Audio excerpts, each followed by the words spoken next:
Bueno, hermanos, que el Señor les bendiga. Empezamos con Juan capítulo 4. Eso sería, seguimos con nuestra lección del Evangelio de Juan. Empezamos hoy con el capítulo 4. Pero vamos a ver nada más del versículo 1 hasta el versículo 14. Juan capítulo 4, versículo 1 hasta el versículo 14. Y como lo podéis ver, dice un avivamiento en Samaria. Sí que hubo un avivamiento en Samaria. Y mientras que vamos viendo, se darán cuenta que no solamente hubo un avivamiento en Samaria, hubo dos avivamientos en Samaria. El primer avivamiento fue en el tiempo del Señor Jesús, que fue el primer avivamiento. Y el segundo avivamiento fue en el tiempo de los apóstoles. Pero hubo un avivamiento en el tiempo del Señor Jesús, su tiempo terrenal, cuando estaba aquí en la tierra, en Samaria. Pero hubo otro avivamiento en el tiempo de los apóstoles, cuando, si no me equivoco, creo que era Filipe, que descendió a Samaria y predicaba la palabra del Señor ahí. Y mucha gente creyeron en el Señor Jesús.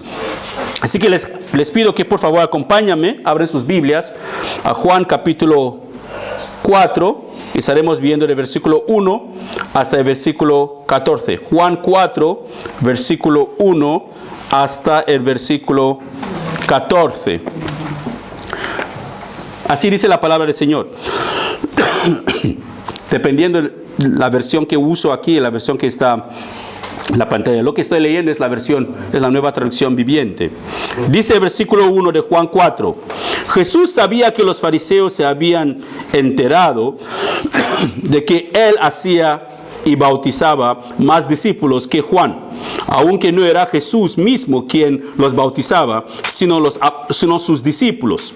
Así que se fue de Judea y volvió a Galilea, en su área, regresó entre su gente.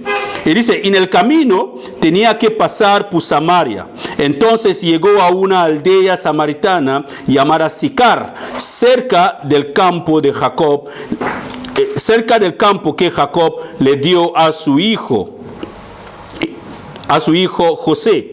El versículo 6 dice, ahí estaba el pozo de Jacob, y Jesús, cansado por la larga caminata, ahí podemos ver la naturaleza del Señor Jesús, que era un ser humano también como nosotros, y se cansaba, no estaba en la forma de Dios cuando Él derrotó a Satanás en la cruz. Él era un hombre, porque Satanás derrotó a un hombre, Adán, por eso que el pecado entró en el mundo. Así que debería ser un hombre más quien tenía que derrotar a Satanás, y Jesús era 100% hombre y 100% Dios. Pero cuando Él murió en la cruz y cuando Él derrotó a Satanás, todo lo que le pasó, Él lo hizo todo como hombre y no como Dios.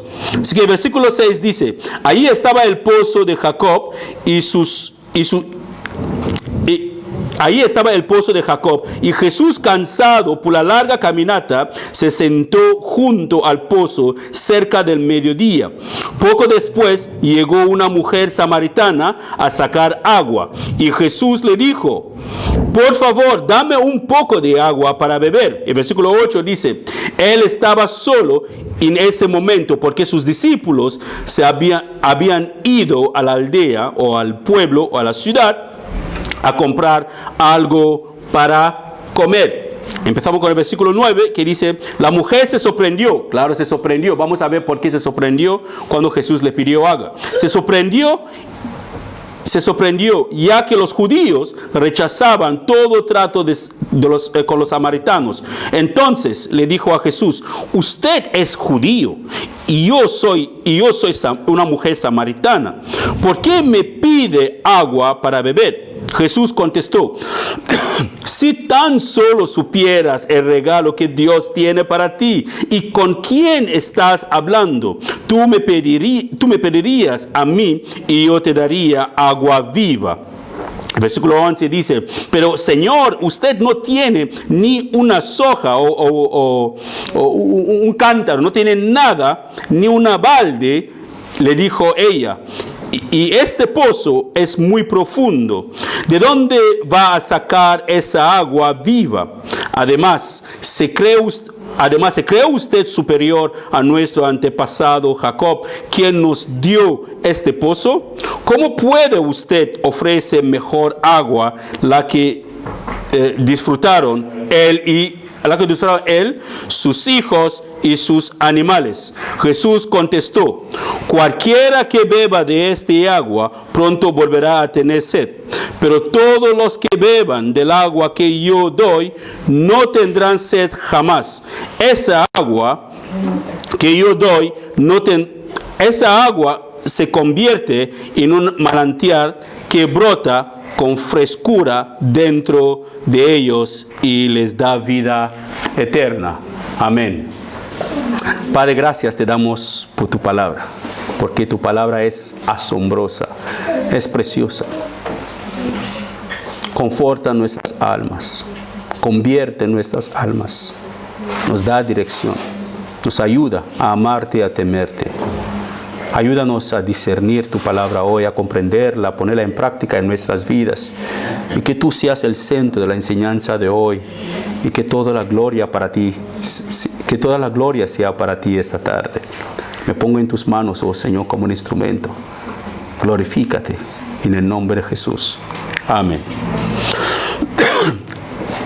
Así que Sicar, esta ciudad donde Jesús pasó, que se llama Sicar, antes se conocía como Sequim o Sequem, dependiendo de la versión que uno está leyendo.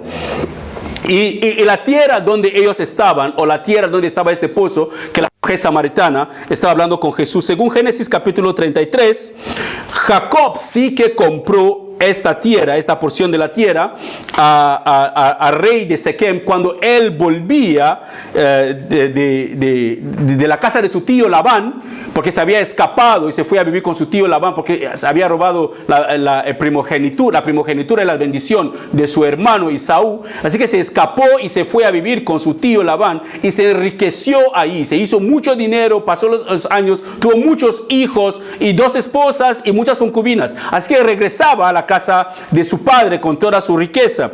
Y llegando a este lugar, Jacob compró ese terreno, ciertamente, y cavó este pozo.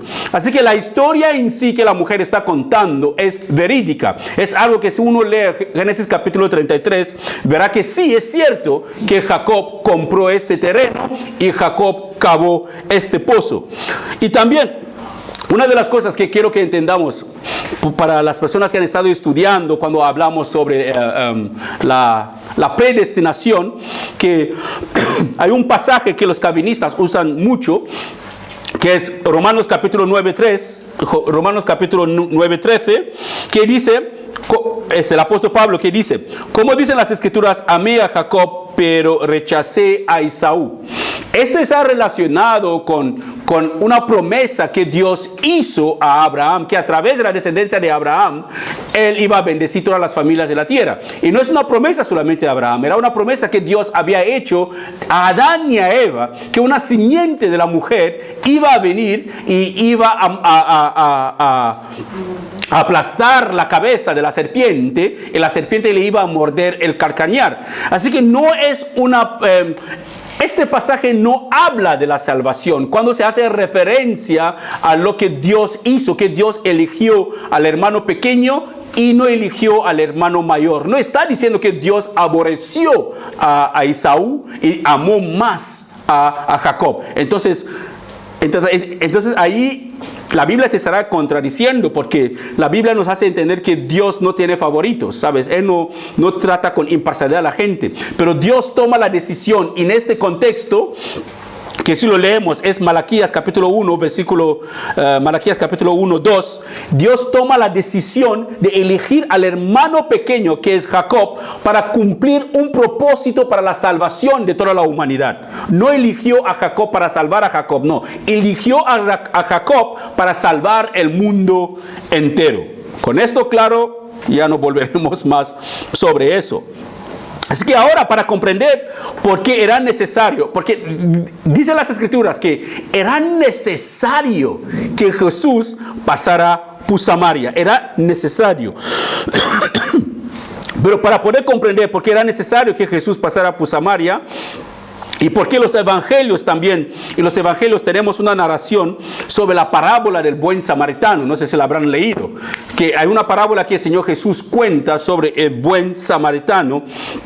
Pero para poder comprender por qué Jesús cuenta esa parábola y por qué era necesario que Jesús pasara por Samaria, vamos a hacer un poquito de historia, pero muy rápida. Así que si le quieren apuntar los pasajes y las explicaciones que voy a ir dando, les ayudará para tener un contexto de la razón por el cual Jesús no pasó por otro camino, pero tomó la decisión de pasar por Samaria.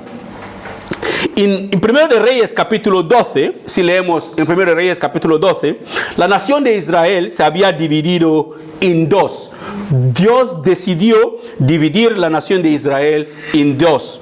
Dio uno a un señor que se llamaba Jeroboam, y el otro al hijo de Salomón, que se llama Roboam. Así que en los días de Salomón, del hijo de Salomón, que se llama Roboam, Dios tomó la decisión de dividir la nación de Israel en dos. Había la parte norte y había la parte sur. En la parte norte de la nación de Israel eran los 10 tribus. Habían 10 tribus que formaban parte de Israel norte, y habían 2 tribus que formaban parte de sur. Y los 2 tribus que formaban parte de sur era Judá y Benjamín. ¿Por qué Dios tomó la decisión de dividir la nación de Israel en dos? Porque Salomón, que era el hombre más sabio que Dios había dado toda la sabiduría del mundo y toda la riqueza, se dejó llevar por las mujeres extranjeras con quien se había casado. El otro día mi hijo me preguntó, después de haber leído, me dijo: papi, ¿Salomón tuvo 700 mujeres? Y que sí, tristemente tuvo 700 mujeres. Y esas mujeres le llevaron a la perdición a Salomón. Esas mujeres le llevaron a la perdición. Y Salomón construyó templo para sus mujeres, para que adoran a sus dioses, a sus ídolos. Y él también se inclinó a esos ídolos. Él adoró a esos ídolos. Todas esas cosas enfureció a Dios. A Dios no le agradó para nada lo que Salomón estaba haciendo. Salomón había pecado contra el Señor, había adorado a ídolos tal como el Señor le había prohibido que él no hiciera, pero él lo hiciera, tomando así una decisión que hizo el Señor. El Señor tomó la decisión que vale. Yo voy a esperar hasta que Salomón muera y voy a dividir la nación en Dios. Pero Dios no dividió la nación en dos cuando Salomón estaba vivo. Esperó hasta la muerte de Salomón. Y cuando Salomón murió, su hijo Roboam tomó su lugar como rey en Israel. Así que la nación fue dividida en dos. Y una de las partes fue dada al hijo de Salomón, que es Roboam, y la otra parte fue dada a Jeroboam. Así que Israel estaba compuesto, como les he dicho antes, de 10 tribus que estaban en el norte, y estaba compuesto de 2 tribus, Judá y Benjamín, que estaba en el sur. Pero ¿qué pasó? Empezó a existir un odio. La gente de Israel, o la gente de Judá, que era Judá y Benjamín, odiaban a los demás 10 tribus de Israel, porque sus habitantes se habían entremezclado con los asirios. Los asirios conquistaron a Israel, las 10 tribus, y cuando lo conquistaron, con el tiempo los israelitas tomaron la decisión a casarse con los asirios. Como una familia, algo que Dios les había prohibido. Y también durante ese tiempo, Jeroboam, que era el rey que Dios había elegido para la parte norte, para las 10 tribus, en vez de seguir el camino correcto del Señor, tomó la decisión de hacer a Samaria como su capital y construyó templos para adorar a ídolos ahí mismo. Así que esta división que había, porque los israelitas del norte, las 10 tribus, se habían casado con asirios y otras personas y no adoraban el Dios que la gente del sur, que es Judá y Benjamín, adoraban. Había un conflicto religioso o un conflicto también racial. Había como racismo, porque la gente del sur llamaba a la gente del norte perros, que eran mulatos, que se habían entremezclado, se habían casado con otros. Así que les odiaban porque se habían mezclado. No había una raza pura más en el norte. Pero la gente del sur, que es Judá y Benjamín, se conservaron, permanecieron, se casaban solamente entre ellos los judíos. Así que todo eso, esa división ocurrió porque Dios estaba bien enojado con Salomón. Lo podemos leer en 1 Reyes capítulo 11 de 29 a 36. Así que inmediatamente después de la división, Jeroboam cambió el culto de los israelitas, la gente que estaban en el norte. Él cambió su culto. Eso lo podés leer en 1 Reyes capítulo 12. Así que los habitantes del norte ya no viajaban a Jerusalén, que había un templo ahí antes. Así que ya no viajaban a Jerusalén, el templo que Salomón había construido para el Señor. La gente del norte se quedaban en Samaria. Ahí habían hecho su parte de templo donde ellos adoraban. Así que no tomaban en cuenta el templo que estaba en Jerusalén. Jeroboam había levantado ídolos también en las ciudades de Dan y de Betel también. Pero más tarde, como les dije, los asirios llegaron y conquistaron a Israel. ¿Y cómo conquistaron a Israel? Las 10 tribus que estaban en el norte, ellos comenzaron a mezclarse. Ahí empezaron las bodas con diferentes naciones, algo que Dios mismo les había prohibido antes que ellos entraran en la tierra prometida. Así que los judíos y el pueblo de Samaria habían sido enemigos para siempre. Es que no había ninguna relación entre ellos. Así que Jesús pasando por Samaria no era algo normal. Pero la palabra nos dice, era necesario que Jesús pasara por Samaria. Quiere decir que Dios tenía un propósito para esa nación que se había rebelado contra él. Así podemos ver dónde se cumple lo que Dios mismo dice en Ezequiel 18, que a él no le agrada ver morir a un pecador. Dios quería que Samaria se salvara. La gente se había quedado, Jesús había quedado en la parte norte, en Judá, sin molestarse para pasar por Samaria. O había cogido el camino largo que cogían los sacerdotes cuando no querían pasar por Samaria, cuando iban hacia Galilea. Cogían otro camino, cruzaban el Jordán y de Jordán subían hacia el mar de Galilea antes de volver a entrar en Galilea. Pero todo eso Jesús no se molestó. Él tomó el camino más corto. Así que más tarde vamos a ir viendo también que aparte de la pasada de Jesús ahí en Samaria, que uno de los discípulos de Jesús, también uno de los seguidores de Jesús, tomó la decisión de ir hacia Samaria. Así que los judíos odiaban a los samaritanos, y los samaritanos odiaban a los judíos. Los judíos adoraban en el templo de Jerusalén, pero los samaritanos habían hecho su propio templo. Quiero enseñarle un poquito cómo irá la parte, más o menos para que lo entendéis. A ver, quizás con aquí. Vale, Jesús estaba aquí en Jerusalén cuando los fariseos se dio cuenta, estaba aquí y bautizando en el río Jordán. Y ahí se dio cuenta que los fariseos estaban diciendo que su popularidad estaba aumentando. Sí, él tenía que subir hasta Galilea, a Nazaret seguramente, en su tierra donde él creció. Pero ¿qué hacían los fariseos, los fariseos o los líderes religiosos? El camino más corto para llegar a Galilea es cruzar así recto. Pero ¿qué tenía que pasar? Tenía que pasar por Samaria. Y siempre evitaba pasar por Samaria. ¿Qué hacían ellos? Ellos subían hacia Jericó y cruzaba el Jordán y subía todo Jordán hacia el lago de Galilea y después cruzaba otra vez hacia Galilea. Un camino bastante largo, bastante molestoso, porque Jerusalén estaba en una altitud más alta. Así que ellos bajaban hacia Jericó, cruzaban el Jordán, después subían otra vez y cruzaban. Un camino largo. ¿Por qué? Porque había enemistad en su corazón.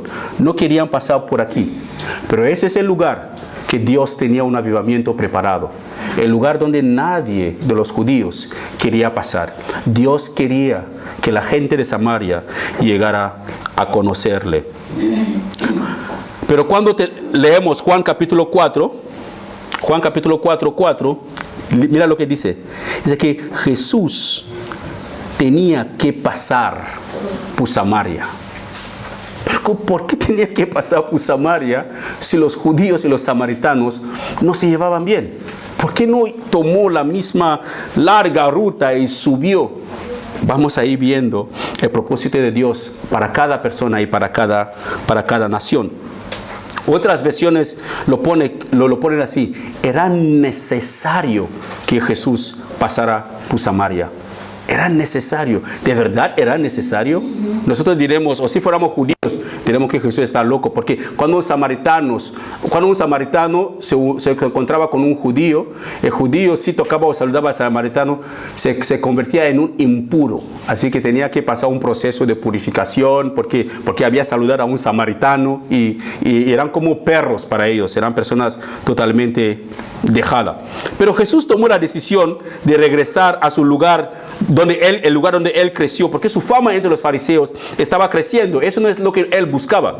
Él no buscaba la fama entre los fariseos. Él estaba haciendo lo que Dios, su Padre, le había mandado a hacer. Así que decidió regresar a Galilea. Y llegando a Galilea, él tomó la decisión de pasar por Samaria. Así que podemos decir que Dios tenía un propósito para los samaritanos y quería que los samaritanos también se salvaran. No fue por casualidad, hermanos, no fue por casualidad que Jesús tomó la decisión de pasar por Samaria. Dios estaba demostrando su amor también para los samaritanos. Una de las cosas que me impactó cuando estaba leyendo esto es el nombre de la ciudad donde Jesús fue a Samaria. No es cualquier ciudad. El nombre de la ciudad es Sicar. Si buscamos en un diccionario bíblico, un diccionario hebreo para saber qué significa esa ciudad en sí, esa ciudad significa falsedad. Significa falsedad. Así que Jesús no va a cualquier ciudad, no va a cualquier ciudad de Samaria. Pasa por una ciudad específica que significa falsedad. Aquí podemos ver una ciudad que ha estado viviendo en una mentira hasta el día que llegó la verdad. Una ciudad que ignorada, o una ciudad que fue despreciada por los líderes religiosos y el pueblo judío. Pero ahí estaba el mismo Señor en esta misma ciudad. Una ciudad que la gente no quería ni hablar, un pueblo que la gente no quería ni ver. Hermanos, examinen su vida. Pregúntense, ¿usted es ese tipo de persona que cuando la gente piensa en usted, ni habla de esta persona? Si usted es ese tipo de persona, créanme, Dios puede cambiar su situación. El Evangelio tiene el poder de transformar a la gente. Jesús puede cambiar la gente. No importa cómo la gente te han etiquetado, aunque sea falsedad, aunque sea hipócrita, aunque sea mala, chismosa, lo que sea. Pero cuando tienes un encuentro con Jesús, es imposible que tu vida permanezca de la misma manera. Una persona que encuentra a Jesús, no importa cómo te han etiquetado, no importa cómo ha sido tu vida pasada, pero es imposible que después de tu encuentro con Jesús, tu vida permanezca de la misma manera. ¿Cómo lo sé? Vamos a leerlo y lo vamos a ver. No hay ninguna persona en la Biblia, en el tiempo de Jesús y después de su tiempo, que tuvo un encuentro con el Evangelio y permitió que el Evangelio transformara su vida permaneció de la misma manera. Es imposible. Es poder de Dios para la salvación, el Evangelio. Es poder de Dios para salvación. Así que esa ciudad llamada Sicar simplemente significa falsedad. Una ciudad que todo mundo la había ya clasificado, que todo mundo ya la había dado por sentado, que no hay esperanza para ellos. Pero aquí estaba Jesús en esta ciudad. Y Jesús no entró directamente, así lo leemos, Él no entró directamente en la ciudad y empezó a predicar en las plazas. No, Él buscó un punto estratégico. Él estaba cansado. Podemos ver un hombre 100% cansado de haber caminado todo el trayecto desde Jerusalén hasta Galilea, yendo hasta Galilea, llegando a súper cansado. Muchos historiadores dicen, cuando dice que llegó a la sexta hora, creen que esta hora era a las 12 de la tarde, que Jesús seguramente llegó a las 12 de la tarde ahí en Samaria, con el sol que estaba a su pico, y él estaba normalmente buscando un lugar para refrescarse, por eso que se sentó ahí cerca en el pozo para refrescarse con un poquito con un poquito de agua. Así que Jesús no entró en la ciudad, sino que se fue directamente a un pozo, un punto estratégico, y se sentó ahí en el pozo de Jacob. En el pozo él esperó, mientras que sus discípulos mandó a sus discípulos para ir a buscar comida. Y él se sentó ahí tranquilamente esperando para que sus discípulos llegaran. Mira, eso me hace ver que a la hora de evangelizar como creyentes, no debemos ir por azar por la calle.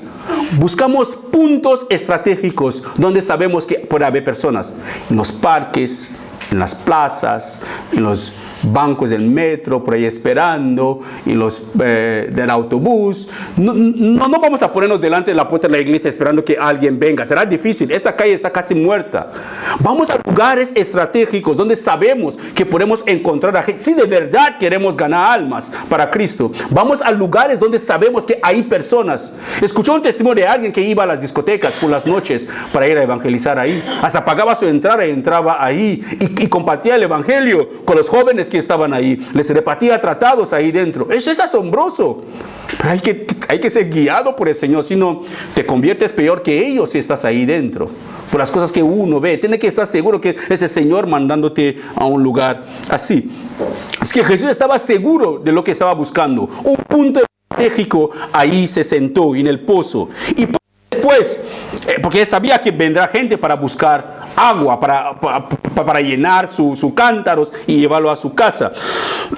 Y poco después, una mujer samaritana llegó al pozo para recoger agua. Y es Jesús quien empieza la conversación. Si lo miramos bien, es Jesús quien empieza la conversación. Jesús ni espera que la mujer digamos que la mujer empieza a hablarle o a saludarle o algo así. Para nada. Jesús mismo empieza la conversación con esta mujer samaritana y le dice: por favor, dame de beber. Pero qué manera.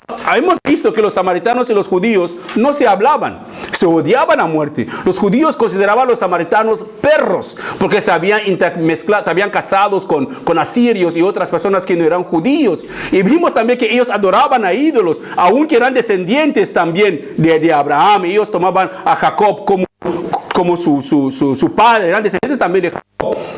Pero ellos se habían apartado, se habían rebelado contra Dios y no estaban obedeciendo los mandatos del Señor. Pero aquí está Jesús con la gente de una ciudad llamada Falsedad, conversando con esa mujer. Por favor, dame un poquito de agua. Yo veo una manera impresionante para empezar a evangelizar. Es como vas por el metro y ves a alguien ahí súper concentrado leyendo algo. Tú no sabes lo que está leyendo y tú le preguntas: ¿es un iPhone 4 ahí? Ah, sí, es una manera. Ya empezaste la conversación. Es un iPhone 4, sí, la puedes sacar así. Es un iPhone 4, sí, lo compré y tal. Eso ya es, la puerta está abierta ya para predicarle el evangelio directamente. Jesús empezó con simple agua. Y vamos a ver cómo Él lleva la conversación con algo básico de la vida, que es agua, hacia algo espiritual, que es agua de vida eterna. Asombroso. Así que, hermanos, es con el maestro del maestro que nosotros tenemos que aprender. No mirando a otros, pero a Jesús. Es a Jesús a quien tenemos que mirar para aprender las cosas. No comparándonos unos a otros o mirando y buscando ejemplos en los hombres, que es muy importante que todo líder espiritual debe ser un ejemplo a seguir. Es que Jesús empieza su conversación con la señora: por favor, dame de beber. Y la mujer le mira un poquito sorprendida porque ella se considera una perra según lo que los judíos le llamaban. Pero no es que ella era, o de una manera mala. No me malinterpreta, ¿sabe? Porque era la manera que los judíos le llamaban. Así que ella se sorprendía, pero ellos nos llaman perros. Pero este hombre me está pidiendo agua. Y su respuesta fue asombrosa. Y ella pregunta, la mujer se sorprende y pregunta: ¿cómo es que tú sientes de beber a mí, que soy samaritana? que vimos antes. Era imposible que un samaritano o un judío se queda para tener una conversación. Los judíos no tenían ningún trato con los samaritanos. Les menospreciaban a 100% totalmente. Así que Jesús, ¿qué hizo Jesús? Jesús no intentó justificar por qué está conversando con la mujer, pero se fue directamente al grano y le dice a la mujer, si tú conocieras, dije a la mujer que si tú conocieras el don de Dios, ¡hey! Así que Dios tiene un don. Podemos cambiar esta palabra de don a regalo. Si tú conocieras el regalo de Dios, el don de Dios, como es el don del Espíritu Santo, el don de hablar en diferentes lenguas, el don de profecía, el don, diferente don. Así que es un regalo.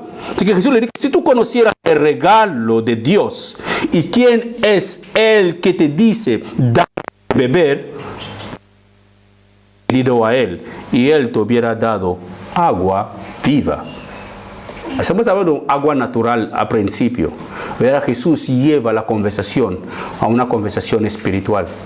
Así que podemos empezar hablando de bocadillo con un amigo en el trabajo y llevamos el pan normal del vara normal que se vende en el súper a pan de vida, que es Jesús.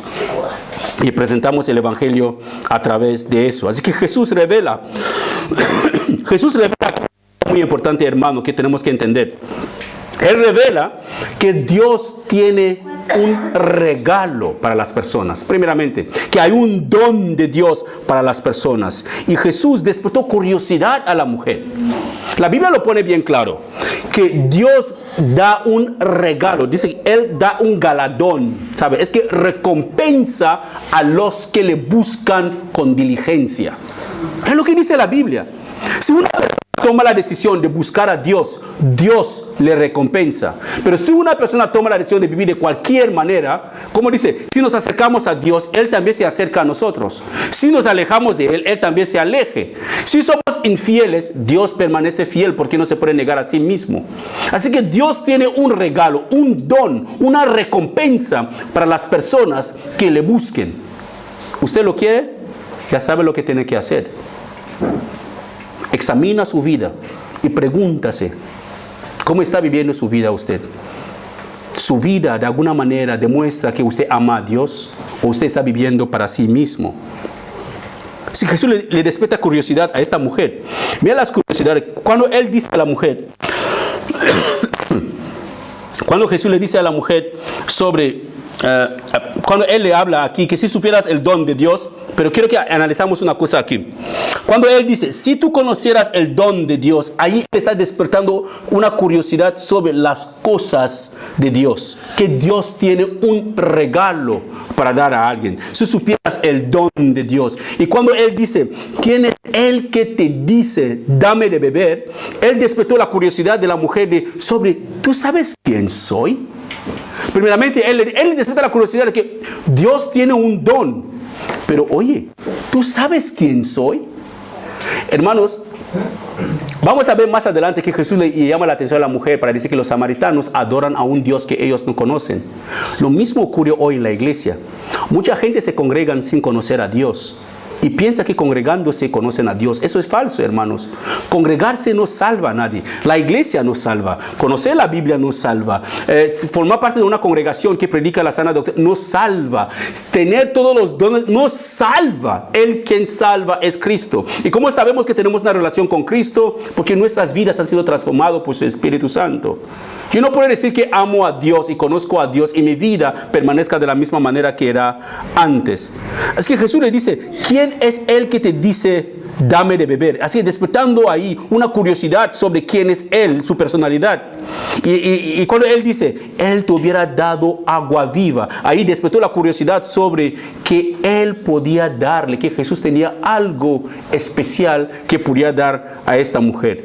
Agua viva, que se refiere al agua espiritual que apaga la sed espiritual y da vida. Hay mucha gente en la iglesia, tienen sed espiritual, mucha sed espiritual. Desean a Dios, pero lo sacian con cosas mundanas. En su alma hay un deseo profundo de Dios. Quieren buscar a Dios. Su espíritu está llorando por Dios. Te está diciendo, ora, lee la Biblia, congrégate, vive una vida santa. Pero prefieren llenar ese vacío que está en su vida con cosas mundanas. Es una de las cosas que yo he visto en muchas casas de los cristianos. Pero sinceramente, que esta televisión, hermanos, la televisión en la casa de los cristianos, esta caja negra que ahora ya cambió de colores, ahora es gris y otros colores, apartará a muchos cristianos de Dios. Yo les aseguro, eso es una herramienta bien maquinada por Satanás que distrae a muchos cristianos. Conozco a cristianos que pueden pasar horas todo el día, fin de semana, delante de la televisión, pero no tocará su Biblia ni por un día a la semana. Ni por un día a la semana, pero pasarán horas y horas y horas delante de la televisión. ¿A quién engañamos? ¿A nosotros? ¿A mí? No. ¿A Dios? No. A nosotros mismos. Nos engañamos a nosotros mismos. La verdad es que Dios no puede ser burlado. Lo que sembramos, eso mismo nosotros cosecharemos. Así que podemos llegar a la conclusión aquí cuando leemos pasajes así, que hay un principio fundamental que podemos aprender de Jesús relacionado con nuestro conocimiento de la persona de Cristo en nuestra vida cristiana. Si conocemos a Cristo de verdad, nuestra vida cristiana será totalmente diferente. Nuestra vida cristiana permanece como está es porque no conocemos a Cristo. No conocemos a Cristo. Si conociéramos más a Dios, oraremos más. Si conociéramos más los beneficios espirituales en leer y estudiar la Biblia, por tu cuenta lo harás más. Como no conocemos esos beneficios espirituales, no conocemos esos beneficios de leer la Biblia, estudiar la palabra de Dios por nuestra cuenta, ni nos molestamos para tocar nuestras Biblias durante la semana. Así que la falta de conocimiento de Dios nos puede llevar a una ruina espiritual. La falta de conocimiento de Dios nos puede llevar a una ruina espiritual. Podemos pensar que conocemos a Dios, pero de ninguna manera le conocemos. El que conoce a Dios no puede ser la misma persona. Es imposible. Podemos engañar a muchas personas, pero no podemos engañar a Dios. Por eso que veremos más adelante que Jesús le dice a la mujer samaritana que vosotros los samaritanos adoráis a un Dios que no conoces. Lo mismo que nos podemos reunir aquí los domingos o cualquier otro día de la semana. La gente levanta sus manos adorando a Dios, pero que no conocen a Dios, no tienen ninguna relación con Dios. Por eso que el Señor Jesús dice, no todos que me llaman Señor, Señor, entrarán en el reino de los cielos. No todos. ¿Quiénes entrarán? Los que hacen la voluntad de mi Padre que está en el cielo. Pregúntase, ¿estás haciendo la voluntad de Dios? ¿Estás viviendo para ti? ¿O estás viviendo para Dios? Lo que tú sembras, eso mismo vas a cosechar. El que siembra vagancia o el que siembra lejanía de Dios, la única cosa que va a cosechar es más lejanía de Dios. Pero el que se acerca a Dios lo encontrará. Lo encontrará, hermanos. El que se acerca a Dios lo encontrará. La mujer analizó las palabras de Jesús como una persona normal, por analizarlo, porque ella no reflexionó como una persona que tenía conocimiento de Dios. Él lo analizó como cualquier persona que escucha una palabra de Dios, que escucha la palabra de Dios, pero lo analiza a su manera. Y mira lo que dice en el versículo 11 a 12. La mujer dice, Señor, no tienes nada que sacarla. Ella está hablando de agua. Jesús está hablando de agua viva, pero ella habla de otro tipo de agua. Porque ella está pensando a lo mundano, a lo natural está pensando ella. Su mente no está en lo espiritual. Señor, no tienes con qué sacarla. Y el pozo es hondo. ¿De dónde pues tienes ese agua viva? ¿Acaso eres tú mayor que nuestro padre Jacob, que nos dio, de cual bebió él mismo y sus hijos y sus ganados? Así que ciertamente el pozo era de Jacob. Era un pozo dado por Jacob. Era un pozo hondo y Jesús no tenía nada para sacar el agua. Eso es cierto. Pero a Jesús no le importaba el agua del pozo. Lo que le interesaba más era la salvación de esa mujer. Él le interesaba más darle un agua diferente a esa mujer que saciará su necesidad espiritual. Lo que la mujer no sabía es que ella tenía una necesidad espiritual, pero ella buscaba saciar una necesidad natural. Lo mismo ocurre con muchos creyentes. Ignoramos la necesidad espiritual que tenemos, pero luchamos día y noche, no dormimos, nos matamos trabajando para saciar nuestras necesidades físicas, pero descuidamos la necesidad más importante, que es la necesidad espiritual. Que eso es lo que Dios quiere saciar en nosotros, la necesidad espiritual.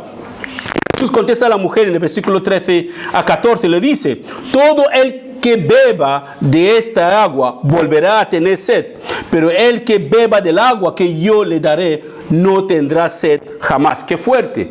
Sino que el agua que yo le daré se convertirá en él en una fuente o una manantial de agua que brota para vida eterna. El agua que Jesús da no es cualquier tipo de agua. Jesús sabía que esa mujer y todos los demás que estaban en la ciudad de Samaria, que habían etiquetado que vivía en Sicar, la ciudad considerada como la ciudad falsa, tenía que ir al pozo diariamente para satisfacer su sed natural. Pero no buscaba satisfacer su sed espiritual que todos ellos tenían. Ellos tenían una sed espiritual. Hoy en día, hermanos, aquí, ahora mismo, ¿tienes sed espiritual? ¿O viniste aquí para saciar tu sed natural? Jesús está dispuesto a satisfacer nuestra sed espiritual. Pero debemos estar dispuestos a beber de este agua espiritual que Él tiene para darnos. Si nosotros no queremos beber de esa agua espiritual, Él no nos va a obligar de beber de esa agua espiritual. Así que mira lo que ese agua espiritual en sí, uno se puede hacer muchas ideas de qué quieres decir.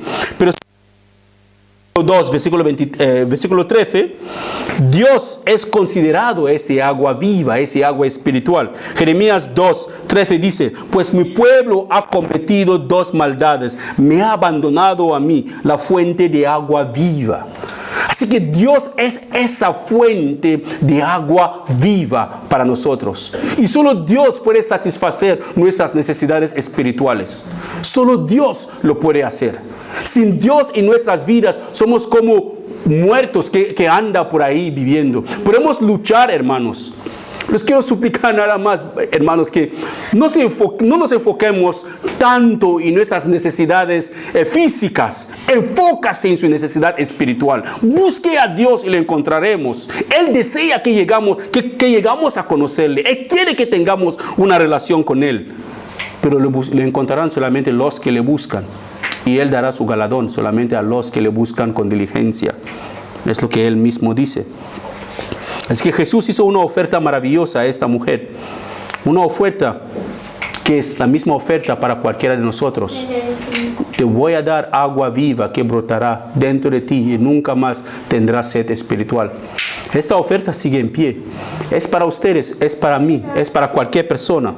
Agua que daría satisfacción duradera. Agua que llenará nuestro ser y nunca más tendremos sed de nada más que solamente de Dios. Así que es común que las personas, hermanos, intenten satisfacer esa sed interior, creada por Dios mismo, con muchas cosas o con cualquier cosa, excepto por Jesús mismo. Intentarán de satisfacer esta sed, este vacío, con cualquier otra cosa, menos de Dios. La gente está sedienta. Ellos quieren y anhelan y buscan alcanzar, pero solo lo que Jesús da satisface los niveles más profundos del alma y el espíritu del hombre. Solo lo que Jesús da. Todas las demás cosas pasarán. Netflix vendrá y se irá. Vendrá otras redes sociales. Pasaremos más tiempo. Antes de darse cuenta, usted ya está en la eternidad delante de Dios, con su mando de Netflix en la mano, con su teléfono en la mano o con su tablet en la mano. Pero perdió toda su vida, perdió todo su tiempo en cosas que no va a llevar a ninguna parte que la destrucción eterna. No estoy diciendo que esas cosas son malas, pero muchos cristianos son esclavos de esas cosas. Y la Biblia nos hace entender que somos esclavos de cualquier cosa que controla nuestras vidas. Somos esclavos de todas esas cosas. Muchas personas no pueden vivir sin su televisión. No habrá más vida en la casa. No habrá nada de qué hablar. Muchas personas sin su teléfono ya no tienen nada interesante que hablar con la gente. La Biblia les aburre. Congregarse es como una tradición ya diferente. Ya no lo hacen porque buscan a Dios o quieren saciar alguna necesidad. Beber y sed son imágenes comunes de la provisión de Dios y la necesidad espiritual del hombre. La pregunta es, ¿qué debe hacer un hombre sediente para deshacerse de esa sed? ¿Qué tenemos que hacer para que ya no tengamos esa sed? La simple respuesta es beber. ¿Beber de quién? Beber de Jesús. No beber de la televisión, no beber de las redes sociales, pero beber de Jesús. Amén. Es muy importante. El rostro de un hombre, hermanos, vamos a terminar con esto. El rostro de un hombre puede estar sucio, pero aún así puede beber. Puede tener un carácter indigno, pero aún así un trago de agua eliminará su sed. Beber es algo tan sencillo, es incluso aún más sencillo que comer. Alguien podrá objetar, yo bebí de lo que Jesús ofrece y me siento vacío, sediente aún, sigo teniendo sed. Lo único que te puede decir es que sigue bebiendo de Jesús. Porque Él es la fuente de la vida eterna. No te canses nunca de seguir bebiendo de Jesús. No te canses nunca de seguir buscando a Jesús. Todas las demás cosas pasarán. Todo lo que está en este mundo pasará. No debemos parar de beber de la fuente de agua viva. No debemos parar de seguir buscando al Señor. Porque es la única persona que nos puede guiar hacia la eternidad y nos espera en la eternidad. Todo lo que tenemos a nuestro alrededor, hermanos, todo algún día pasará. Y Dios nos espera en la eternidad. El avivamiento que está a punto de empezar en Samaria, lo que vamos a ver, si el Señor lo permite, el próximo domingo, es algo que puede ocurrir en la vida de cualquier persona. No importa cómo te han clasificado. No importa si la gente ha dicho que eres una persona falsa. Eres una persona enganchada a esto, no puedes cambiar, no hay solución para ti. No importa lo que han dicho, no hay nada imposible para Dios. Dios puede transformar cualquier situación, cualquier vida, cualquier persona que desea beber de esta fuente de agua viva. Es una invitación para todos. Puedes acercarte a Dios y puedes beber de eso. Amén. Y siga bebiendo, y siga bebiendo, y siga bebiendo. Hermanos, lo repito, todas las distracciones que tenemos a nuestro alrededor, la única cosa que hacen es alejarnos de Dios. Yo les suplico, examinen sus vidas, piensan de verdad, si ustedes están de verdad en la fe o están perdiendo su tiempo. Aún no es tarde. Podemos parar todas esas distracciones. No estoy diciendo que está mal tener un aparato electrónico en casa, pero si este aparato electrónico controla tu vida, usted es esclavo. Somos esclavos de cualquier persona, de cualquier cosa o persona que controla nuestras vidas. Si Jesús controla tu vida, Él es esclavo de Jesús por amor, porque tú quieres. Pero si las pasiones, las distracciones de este mundo controlan tu vida, no puedes vivir sin ellas, pues eres esclavo de eso. Pero hoy Jesús puede darte esa liberación, puede llenarte con esta agua viva que brotará de vida eterna en ti. Amén. Amén. Padre, gracias te damos por tu palabra, porque tu palabra es verdad. Ayúdanos mientras que vamos analizando Juan capítulo 4, que haya un avivamiento personal en nosotros. Sin importar nuestros pasados, sin importar lo que la gente ha dicho de nosotros, podemos llegar a tener una relación personal, un encuentro personal contigo, Señor. Ayúdanos, por favor. Que tu palabra no ha caído en tierra seca, en tierra inútil, que ha caído en tierra fértil, que dará su fruto. Que los hermanos tomen en cuenta tu palabra esta tarde, Padre. Por favor, que cuando salgan de aquí, que el enemigo no venga y se lo robe. Pon en ellos esta sed, este hambre de Jesús, y no la sed y hambre de cosas mundanas.